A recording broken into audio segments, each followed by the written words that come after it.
région Centre-Val de Loire, on dit que les jardins ont des secrets. Les secrets de l'histoire de France, les secrets de la douceur de vivre, des secrets qu'on se dit à l'oreille, les secrets des vieilles pierres, les secrets de la nature,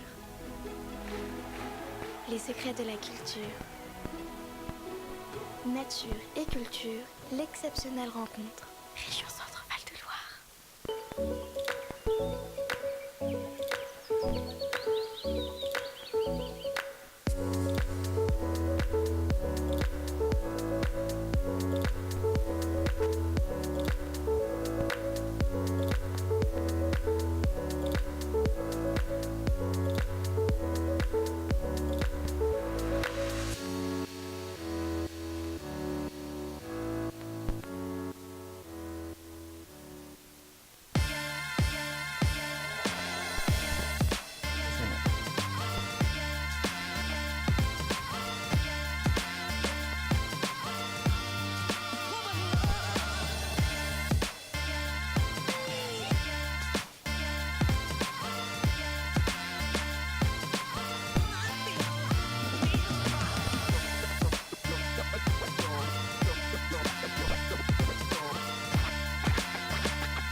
Good afternoon, everyone. Thank you for joining us. We are live in Orléans, in about 100 kilometers south of Paris for the Orléans Masters.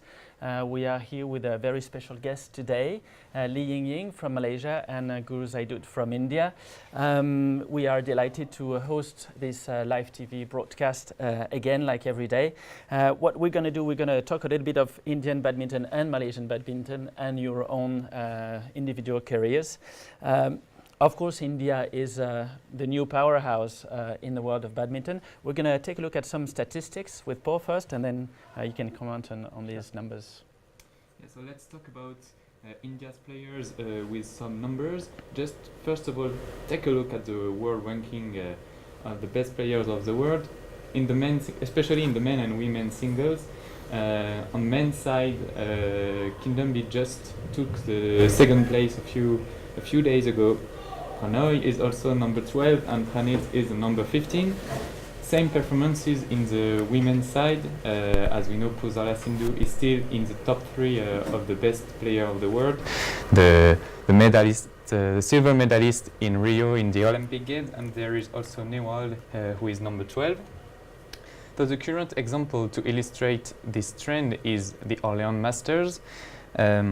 India is almost the most represented nation in the tournament, with 26 players in the main draw, including 13 men single and including you, Guru.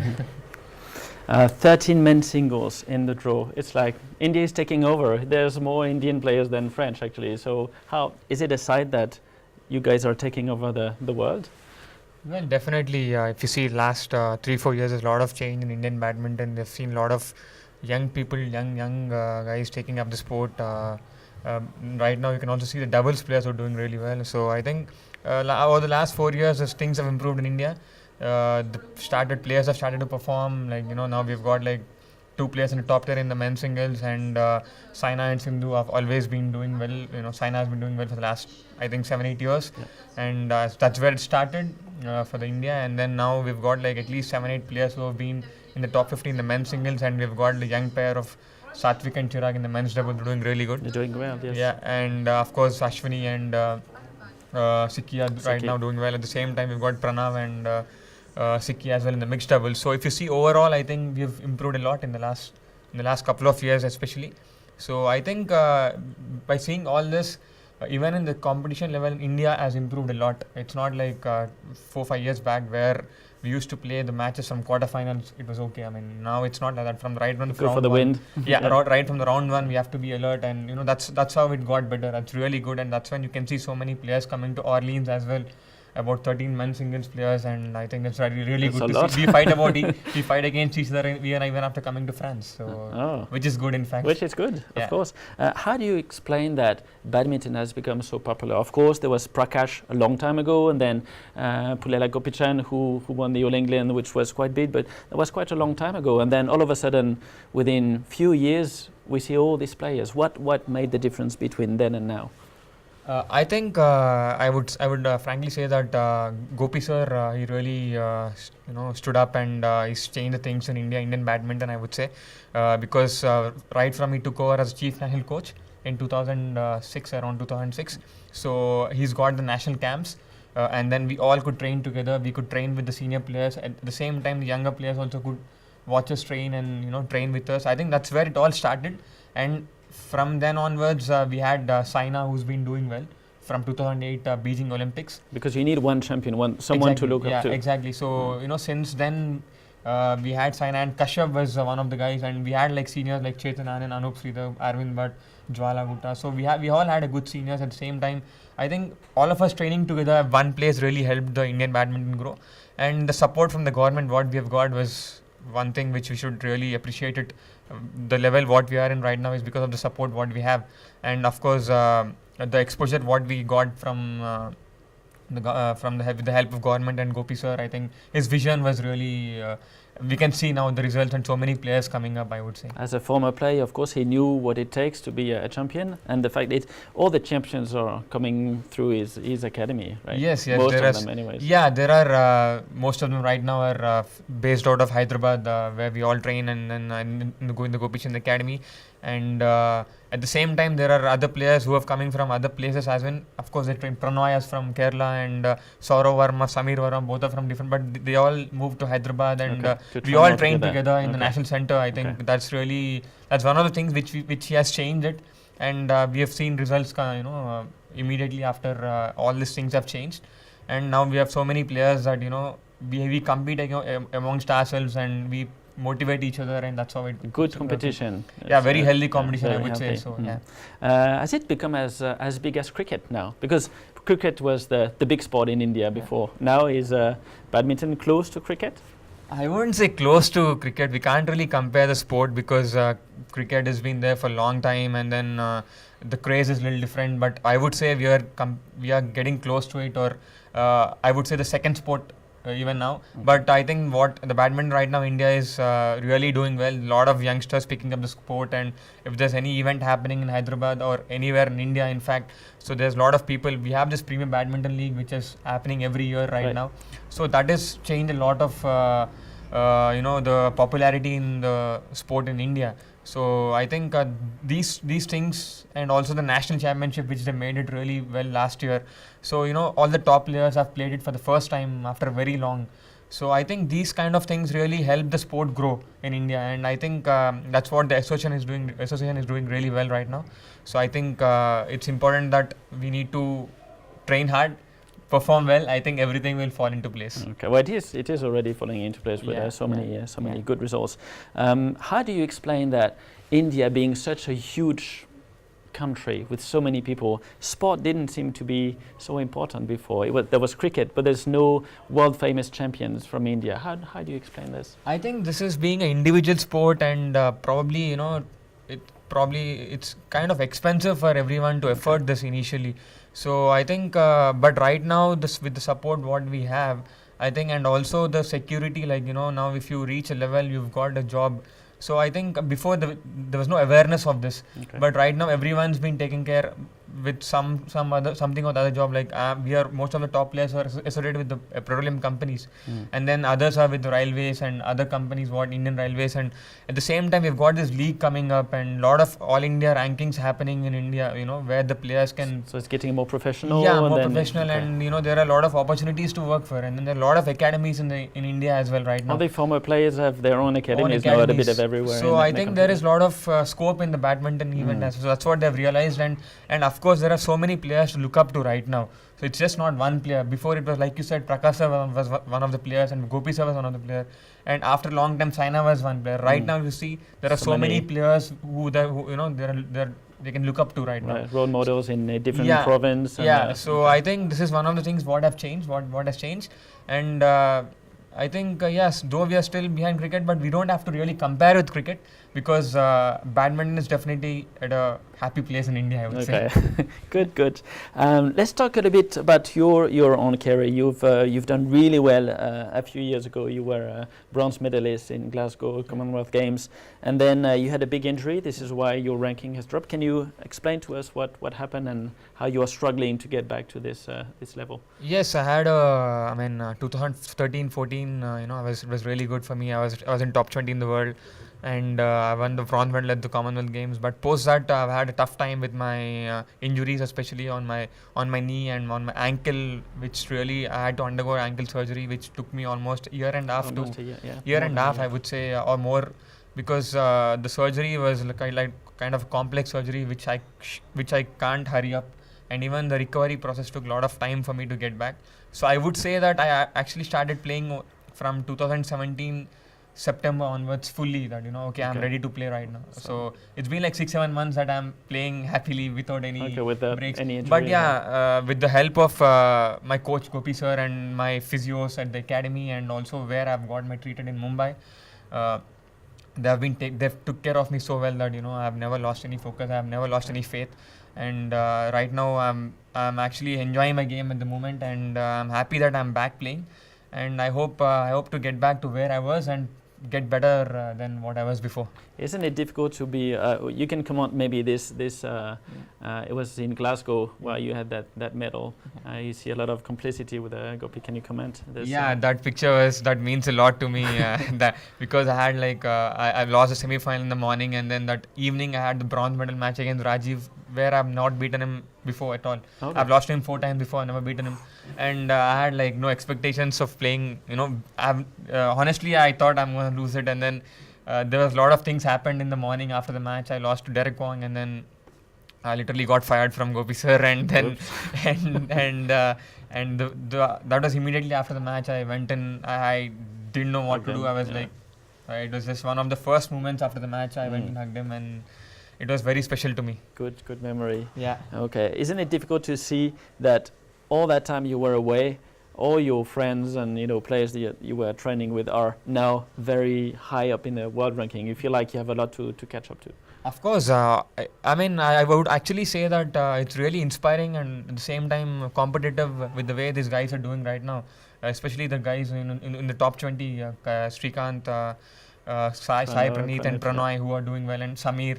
But one thing is that Kashyap was injured with me at the same time, so we both were injured for almost together for quite some time. So we both spent time together with our rehabs and also getting back to the court. So we kind of the experience what he shared with me over his injuries, and that was really helpful for me. So I think he was one of the guys I look up to. He really helps me a lot during the matches, and also we share a lot of things when it comes to the badminton. So I think I would say I would take it as a competitive than anything else when I see Srikanth, Pranav, anyone, because I take it as a competitiveness and as a competitor, and also look to get there, I would say. Yeah. Okay. We have one question from someone that you may know, and you can see here on the screen.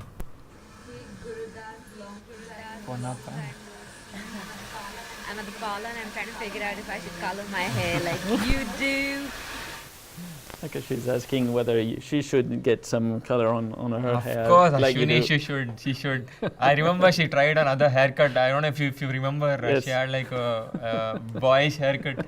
I really liked it at that time. And she should also try that hair coloring. Okay. She'll definitely look good. Okay. Thank you. There was a question from Ashwini live from the hairdresser. That's good to see. Okay, thank you so much. We're going to move on to you, Ying, and thank you for joining us. First of all, Malaysia women's single has changed in the past years. Of course, before there was Wong Miu Chu and then the rest of the girls. Now it's more like there's a bunch of you who are in a similar ranking, in the world ranking, between world 30 to world 70. 5 players on this spot. How competitive is it, and how hard is it to be within these 5 and competing against each other almost to have the crucial spots? Okay, first, Wong Wei-Chu is really a good role model for us, and she was being top 10, if I'm not mistaken. Yes. And now we have still no women single in the top 10. Yeah. So being in 5 of us is really very competitive because in few major tournaments we have only maybe just 1 place or 2 places, so we have to going to fight very hard to fight for the place. To fight for the place. Yeah. It must be difficult to be training with players that you have to be training with them together because you're all in one team, but at the same time you know that one of them might be taking your spot to the Commonwealth Games or to the Asian Games or to the Yuba Cup coming up. How do you deal with that in a daily basis? Yeah, even though we are fighting each other, but in training we cannot be selfish. We must have a good sparring with each other and motivate. I think if we are selfish, our team will not going up. If you look at the women's singles and the men's singles, there's a big difference. The men's singles is led by Lee Chong-wei for so many years, and then it gives someone to look up to the younger players. It's not the same in women's singles. How difficult is that? Would you rather have someone so famous as Lee Chong-wei and have someone to look up to, or is it better like this, where there's a spot to get to be the number 1? I'm really proud of my country because we have Dato' Lee Chong-wei that can lead us to the top of the world. But we have still no one man single can be like him. Even though we have the youngster like Lee Zijia and Leung Junhao, they are coming up now, but still not good enough. But I think if they put more effort and training more harder, they will be there one day. You're confident that they can make it? Yes. Okay. How do you explain that Malaysia is a huge badminton country? There's no question about this. But then when it comes to the last match, the gold medal match, there seems to be a struggle. Lee Chong-wei has never succeeded. Of course, he was playing against Lindan and Chen Long, who are fantastic players. But it's happened also for the men's doubles and the mixed doubles, who were only silver medalists in the last Olympics. Is it something that you feel is like a curse over Malaysia, or is it something there needs to be a better mental preparation? How do you analyze that? It's really a sad news for us, for all the Malaysian. Unfortunately, we always lose in the final, and we still haven't get a gold medal for Malaysia. But even though Dato' Lee Chong-wei never win, but he's still our hero. He's still our hero in our heart. Okay. Personally, you are now world rank number 53. You're only 20 years old, so you have a lot ahead of you. What are your expectations for the short term and longer term? In this year, I have set a target for myself. I hope to be top 30 in the world. Top 30, okay. Yeah. Actually, last year I have set a target is to be top 40, but I cannot achieve because when comes to end of the year, I having some injury. Some injury. Yeah. It's a recurrent problem with of course, you're a good example. and then my ranking is dropped. Very lucky in this year, starting of this year, and I have a good performance and my ranking going up again. So I hope I can achieve my target in this year. Okay, so your best ranking was 44 right? So now you're Yeah. 53. It's very close to your best ranking, Yes. and it's only the beginning of the year. So hopefully you can achieve that. Thank you. You mentioned that your idol was tied to Ying on the BWF website. Why? Why do you look up to her, and why do you like in her play? I like her play. How to say? I like her positive mental when in the court. She likes always smile, even she making mistake, and she's never afraid to her opponent. Okay. Yeah. All right. Just want to see, who do you think will win the men's singles, and who do you think will win the women's singles? You're both out of the tournament. You've had tough draw playing Jan Jorgensen, of course. That was a very difficult draw. Yeah, I mean, it was a difficult draw, but that's how it is. You know, when I'm a qualifier, and then even he's come back from injury. I had a close match against with Jan, but I can I go with like 2 names at least, not just one. Like, Okay. I would go with Kashyap or Samir. Kashyap, of course, compatriots. Yeah, Okay. because both are in different halves, so I hope they reach final. They both reach of the them. final. Yeah. Okay, all Indian final for you. Yeah. How about you, Ying? I think Gregoria will get the title in France, but I still support my teammate Kisona. Okay. Who beat you? yeah. So okay, it's very I hope she can win. fair play. If you can just Ying, comment this image here. So when was that, and what happened there? It's really mean to me because I never expect that I can win in this match. What is it? What is yeah. this match? Can you tell us what match is it? It's a World Junior semi-final, and I'm really excited. It shows on a Yeah. big smile on your face. Yeah. Because I never think that I can win. can win. Yeah. Okay, great. We're going to take a look at some results for the quarterfinals. Today is the quarterfinals day. It's actually happening just a few meters away from us now. Paul, who are left on the court? Well, there are still great games to follow today for the Indian fans, especially in men's single. Your friend Pahupali Kashyap is going to face Rasmus Gemke, the young Danish player, who is top seeded number 3. So yesterday you are the player, today you are the coach. There is also Samir Verma, another Top Indian seed. player, who is top seed of the men's single draw. He is going to face one of the best French players, Lucas Corvet. So it's going to be a tough match. Maybe we will cheer different side here. You go for Samir, and I go for Luca. And on the Malaysian side, we selected a match on which we are going to have a close watch on. It is women's double with Go and Yap, who are going to face the Stoeva sisters. So it's going to be a very tough match for the 2 Malaysian. And in the other games, we advise you to watch Jorgensen against Kalju, 2 of the favorites of the tournament in men's singles. And also the game between the Japanese Saito, who is kind of surprised in the women's single draw. And she is going to face the world junior champion. Gregor, yeah, that's your pick. Okay, Yeah. so we'll see what happens there between the unknown Japanese player and the world junior champion. Yeah, and a little statistic maybe to end with. up. So who's the best represented?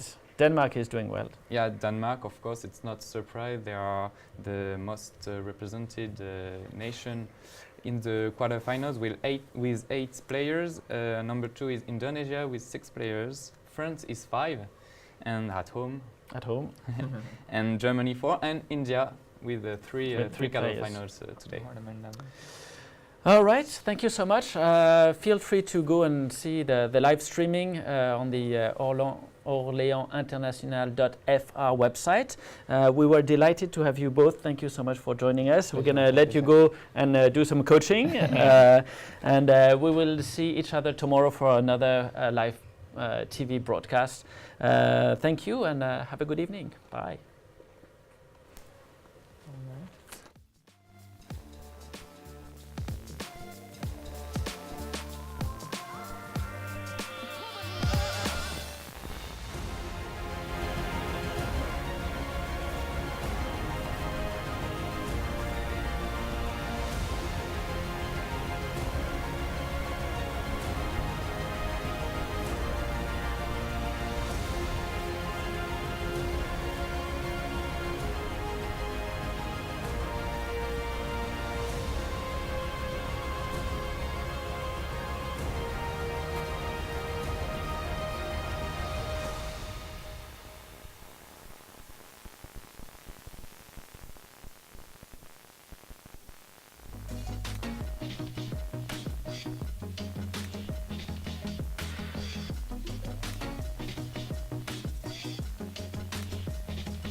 région Centre-Val de Loire, on dit que les jardins ont des secrets. Les secrets de l'histoire de France, les secrets de la douceur de vivre, des secrets qu'on se dit à l'oreille, les secrets des vieilles pierres, les secrets de la nature, les secrets de la culture. Nature et culture, l'exceptionnelle rencontre, région Centre-Val de Loire.